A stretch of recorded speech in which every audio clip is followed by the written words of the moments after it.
جب آپ یہ کہتے ہیں کہ چوروں کے ساتھ میں نہیں بیٹھوں گا، لوگ اس کو سمجھتے ہیں یہ صحیح اپروچ ہے،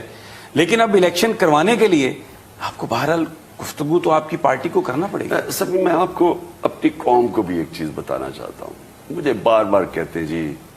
کسی نے کہا جی عمران خان میں بڑا تکبر ہے، یہ اپوزیشن کے ساتھ بیٹھتا نہیں ہے، کہ میں ایسی چیزیں سنتا رہتا ہوں کہ جی ہم سیاسی ہیں، ہم بیٹھ کے مسئلے حل کریں گے۔ میرا کوئی اور موقف ہوگا، میرا کوئی اور ہوگا، فلانے آنے کے لیے انسانوں کے لیے بھیجا تھا جن کی وجہ سے ان کو اپنے گھر چھوڑنے پڑے،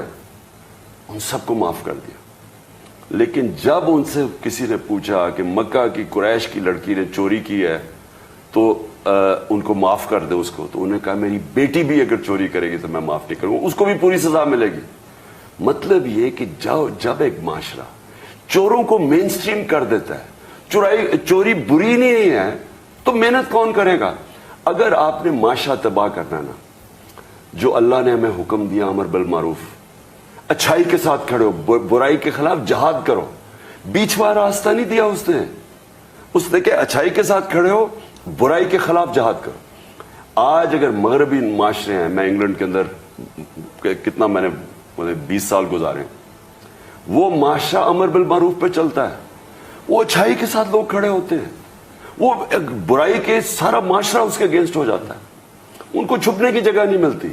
یہ نہیں کہ وہ لوگ ہمارے سے زیادہ ایماندار ہیں، ہمارے لوگوں میں آخرت کا زیادہ خوف خدا زیادہ ہے، لیکن ہمارے معاشرے کے اوپر جب اس طرح کے چوروں کو آپ کہیں جی ان سے مفاہمت کر لیں، ان سے بات کر لیں، کو NRO دے دیں، آپ اپنے معاشرے کو تباہ کر رہے ہیں، ملک سے غداری کر رہے ہیں۔ جنرل مشرف ہر طرح وہ ان سے بہتر تھا، لیکن جو اس نے NRO دیا ان دونوں کو، زرداری اور شریف کو، جتنا نقصان ان NRO نے اس ملک کو کیا ہے آپ اندازہ نہیں، کوئی دشمن نہیں کر سکتا تھا۔